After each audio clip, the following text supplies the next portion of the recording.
नमस्कार दोस्तों, आप सभी का हमारे YouTube चैनल जीत सा ट्रिक्स में स्वागत है। इस वीडियो में हम डेली करंट अफेयर्स के साथ साथ महत्वपूर्ण स्टैटिस्टिक्स के देखेंगे।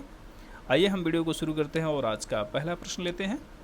पहला प्रश्न है, नौका बैच नाव दौड़ भारत के किस राज्य का एक पारंपरिक नाव दौड़ है? ऑप्शन है तमिलनाडु, केरल, पश्चिम बंगाल, असम। तो इसका सही आंसर है पश्चिम बंगाल। जो नौका बैच नाव दौड़ है पश्चिम बंगाल का एक पारंपरिक नाव दौड़ है। पश्चिम बंगाल का एक पारंपरिक नाव दौड़ है और यह दक्षिण पश्चिम मानसून के सक्रिय होने के साथ इस नाव दौड़ का आयोजन शुरू हो जाता है। इस नाव दौड़ में जो नाव यूज किया जाता है उनका नाम भी याद रखिएगा। सोरंगी है, छिप है, चितोई, सोरपी, ये सब नावों का यूज किया जाता है। जो सुरंगी नाव होती है, ये सुरंगी नाव करीब 90 फुट की होती है, 90 फीट की होती है और ये सबसे बड़ी नाव होती है। पश्चिम बंगाल सामान्य ज्ञान, राजधानी कोलकाता है। यहाँ की मुख्यमंत्री ममता बनर्जी हैं और राज्यपाल सीवी आनंद बोस हैं। यहाँ की लोकसभा की सीटें 42 हैं, जबकि राज्यसभा की सीट 16 है और विधानसभा की सीट 294 है। यह 3 देशों के साथ सीमा साझा कर 3 देशों के साथ ये सीमा साझा करता है। उसमें पहला है नेपाल, फिर है बांग्लादेश और भूटान। तो ये 3 देशों के साथ सीमा साझा करता है। जबकि जो इसके पड़ोसी राज्य हैं वो हैं उड़ीसा है, झारखंड, बिहार, सिक्किम, असम। तो इसके पड़ोसी राज्य कितने हैं? तो उसमें आता है उड़ीसा, झारखंड, बिहार, सिक्किम और असम। तो कुल 5 जो राज्य हैं इसके पड़ोसी राज्य हैं। एक बहुत ही खूबसूरत शहर पर्यटन की दृष्टि से दार्जिलिंग पश्चिम बंगाल में ही स्थित है। अगला प्रश्न है, हाल ही में नीदरलैंड के नए प्रधानमंत्री के रूप में किसने शपथ ली है?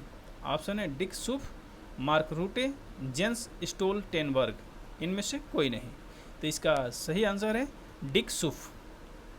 डिक सूफ है नीदरलैंड के नए प्रधानमंत्री। इससे पहले मार्क रूट थे, तो मार्क रूट का स्थान किसने लिया है?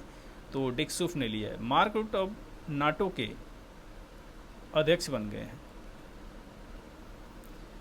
अगला प्रश्न है, 3 जुलाई 2024 को मेघालय राज्य के उमरोई में नोमैडिक एलिफेंट अभ्यास शुरू हुआ। इस अभ्यास में भारत के साथ कौन देश शामिल था? ऑप्शन है थाईलैंड, मंगोलिया, ऑस्ट्रेलिया, जापान। तो इसका सही आंसर है option B, Mongolia. Nomadic elephant अभ्यास भारत और मंगोलिया के बीच एक संयुक्त सैन्य अभ्यास है। यह 3 जुलाई 2024 को मेघालय के उमरोई में आयोजित किया गया था और यह 16वां संस्करण था। जो 15वां संस्करण था 2023 में आयोजन किया गया, वह मंगोलिया के उलानबटोर में किया गया था।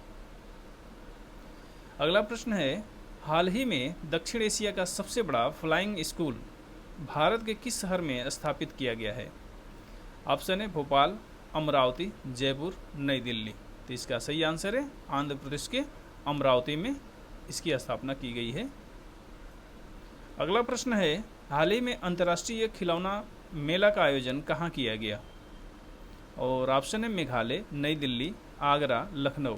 तो इसका सही आंसर है ऑप्शन बी, नई दिल्ली में इसका आयोजन किया गया, राष्ट्रीय राजधानी में। मैत्री सैन्य अभ्यास किन 2 देशों के बीच आयोजित किया जाता है? ऑप्शन है Bharat Japan, Bharat Bangladesh, Bharat France, Bharat Thailand. तो इसका सही आंसर है भारत और थाईलैंड के बीच मैत्री अभ्यास का आयोजन किया जाता है। मैत्री सैन्य अभ्यास यह भारत और थाईलैंड के बीच आयोजित किया जाता है और यह जो अभी इस किया गया पिछली बार मतलब 1 जुलाई और से शुरू हुआ है और 15 जुलाई तक चलेगा। यह 13वां संस्करण है और ये कहाँ पे आयोजन इसका हो रहा है? तो फोर्ट वचिरापक्कनम टाक प्रांत में थाईलैंड में इसका आयोजन किया जा रहा है। तो ये ध्यान में रखिएगा। अगला प्रश्न है, हाल ही में पुरातत्वविदों ने भारत के किस राज्य में विश्व का प्राचीनतम शुतुरमुर्ग का घोंसला खोजा है? ऑप्शन है उत्तर प्रदेश, हिमाचल प्रदेश, आंध्र प्रदेश, मध्य प्रदेश। तो इसका सही आंसर है ऑप्शन सी, आंध्र प्रदेश के प्रकाशन जिले में विश्व का सबसे प्राचीनतम शुतुरमुर्ग का घोंसला खोजा गया है। पुरातत्वविदों ने आंध्र प्रदेश के प्रकाशम जिले में शुतुरमुर्ग का सबसे प्राचीनतम घोंसला खोजा है। अगला प्रश्न, हाल ही में प्रधानमंत्री नरेंद्र मोदी ने मन की बात कार्यक्रम में अराकू अरेबिका कॉफ़ी का जिक्र किया। अराकू अरेबिका कॉफ़ी निम्न में से किस राज्य में पाई जाती है? ऑप्शन है मेघालय, गुजरात, आंध्र प्रदेश, उत्तराखंड। तो इसका सही आंसर है ऑप्शन सी, आंध्र प्रदेश में। अराकू अरेबिका कॉफ़ी यह आंध्र प्रदेश और उड़ीसा के पहाड़ी इलाकों में उगाई जाती है। याद रखिएगा, आंध्र प्रदेश के और उड़ीसा के पहाड़ी इलाकों में अराकू अरेबिका कॉफ़ी उगाई जाती है। अब ये अराकू नाम क्यों पड़ा? तो आंध्र प्रदेश जो पूर्वी घाट में एक अराकू घाटी है, ये वहीं पे पाया जाता है, तो इसलिए इसका नाम अराकू घाटी के नाम पे ही पड़ गया, अराकू अरेबिका कॉफ़ी। 2019 में जो आंध्र प्रदेश की अराकू अरेबिका कॉफ़ी है उसको जीआई टैग प्रदान किया गया था। हाल ही में भारत ने सेवेक्स 2 को सफलतापूर्वक विकसित किया है। सेवेक्स 2 क्या है? ऑप्शन है गैर परमाणु विस्फोटक, पनडुब्बी है, सुपर कंप्यूटर है, सुपरसोनिक मिसाइल है। तो इसका सही आंसर है ऑप्शन ए, गैर परमाणु विस्फोटक है।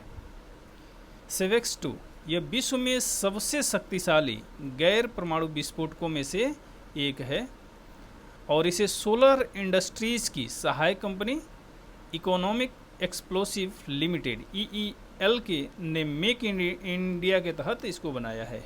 तो EEL ने इसे मेक इन इंडिया के तहत बनाया है। जो EEL है यानी इकोनॉमिक एक्सप्लोसिव लिमिटेड कंपनी जो है, ये सोलर इंडस्ट्रीज़ की एक सहायक कंपनी है। और सेवेक्स 2 को भारतीय नौसेना ने प्रमाणित किया है। हाल ही में अंतर्राष्ट्रीय स्टील स्लैग रोड सम्मेलन का आयोजन कहाँ किया गया? ऑप्शन ए नई दिल्ली, सिंगापुर, लाओस, मुंबई। तो इसका सही आंसर है ऑप्शन ए, नई दिल्ली में इसका आयोजन किया गया।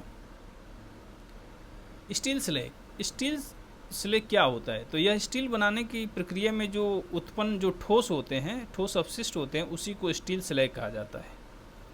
और इस ठोस अपशिष्ट में क्या क्या होता है? तो कैल्शियम होता है, लोहा होता है, सिलिकॉन होता है और मैग्नीशियम आदि के ऑक्साइड होते हैं। तो इस स्टील स्लैग का उपयोग कहाँ पे होता है? तो सड़क निर्माण के लिए हो जाता है, पोर्टलैंड सीमेंट बनाने में हो जाता है, उर्वरक निर्माण में भी इसका उपयोग होता है और मृदा की उर्वरता को बढ़ाने में भी इसका उपयोग किया जाता है। अगला प्रश्न है, हाल ही में किस राज्य सरकार ने आकाशीय बिजली गिरने से होने वाली मौतों को रोकने के लिए पाम वृक्ष लगाने का निर्णय लिया है? ऑप्शन है आंध्र प्रदेश, केरल, ओडिशा, तमिलनाडु। तो इसका सही आंसर है ओडिशा सरकार ने। पाम वृक्ष यह उष्णकटिबंधीय वन पारिस्थितिकी तंत्र के अंतर्गत आता है। और जो पाम वृक्ष में इसकी क्या क्या किस्में हैं? तो नारियल है, सुपारी है, पल्मायरा है, आयल पॉम है। पल्मायरा जो है तमिलनाडु का राजकीय वृक्ष है, ये भी याद रखिएगा, तमिलनाडु का राजकीय वृक्ष है। राजकीय वृक्ष कौन है? पल्मायरा है, तो इसको भी ध्यान में रखिएगा। जो पाम वृक्ष होता है आकाशीय बिजली गिरने के दौरान प्राकृतिक तड़ित चालक के रूप में काम करता है और जान माल की हानि को रोकता है। और हाल ही में उड़ीसा सरकार ने आकाशीय बिजली गिरने से होने वाली मौतों को रोकने के लिए पाम वृक्ष लगाने का निर्णय लिया है, फैसला किया है। इस वीडियो में बस इतना ही। जय